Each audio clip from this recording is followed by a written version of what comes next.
made because they could not get rid of their solids. So we made this now a regional digester. The waste stream from Wooster will only be 20% of the capacity.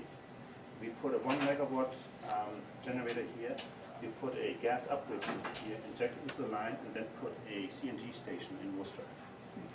And this is more extensive than anywhere in the state that you're doing it. Yeah, absolutely. So, but this is a small plant. Worcester's a small plant. So we did this in. Did you know about this? Oh yeah, hi, Clemens. How are you? See you. Because of the grant requirements, etc., we did this in record time. So we did basically, officially we finished it by September 20th. We do a lot of stuff right now. But since then, it's running. We're commissioning the generator next week. And now we were able to take, that's one of the reasons also why Daisy is able to come in town, because now the waste stream, Ohio EPA would have probably not allowed, and now they will. So now basically they put, the city had septic receiving, they couldn't run this because the plant was overloaded. So really we made this a regional digester, so a lot of the other waste streams from around can basically come now to Worcester, industries, etc., because we have a functional digester. So we can take 5 times more than the plant had before. So we made it obviously bigger. This could be scaled up in bigger cities fairly easily. This is not absolutely fairly easy. Right? No, very very easy. I mean, these are this plant is a 3.5 million gallon plant a day, 3.5 MGD. We're looking at Mansfield. Their digesters were finished in 1960. They're leaking. They can't do anything. So I'm looking at Mansfield now. We went 2 weeks ago to Toledo. They have a $200 million plan, but they have no money.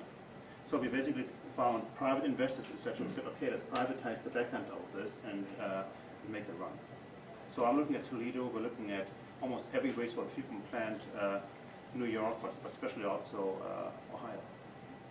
The other interesting thing here goes back to the USDA NIFA grants. Quasar, together with some of our faculty, put a proposal in, and they got funded at $7 million. So you think of the definition of agriculture in that, but it extends far. But you were saying it yourself. It extends far beyond. That's the kind of opportunity and impact of technology. $10,000 right now in Germany is sold for 70 here in the States, because only municipal plants. There's no competitive market, not a worldwide market, none of the components. That's why digesters so far were not competitive. By us doing it here with Ohio State, we make it a local product, and we create a lot of jobs and can be made in the US. There's one little rubber component I buy from Germany. Everything else is made in the US. It could be made here. Absolutely. That's for the mixer. But that's how it is, because we said, okay, this wasn't so important, and so on. But everything else is made here. And wastewater treatment plants, some people said, Clemens built farm digesters, this and said, yeah, but what do you think about the Greek yogurt plants? They have so much waste, they have so much waste, etc. We don't have digesters to digest it.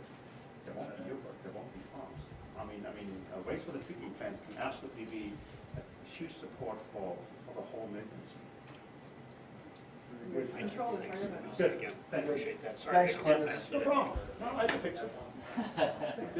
What did you think about what you saw today, Sal? Well, it's clearly impressive what's happening with everything from plant pathology to anaerobic digesters to beekeeping in Worcester, and it's good for this community, but it's really good for the state and the U.S. One of the things I heard today that always kind of makes me happy anyway is that when you hear about the success of competitive grants that come out of Wooster with the United States Department of Agriculture and how well this facility does in the combination with Ohio State, Columbus, and here, and how it brings money into the state and it brings jobs into the state and it advances technology, and those are all great things.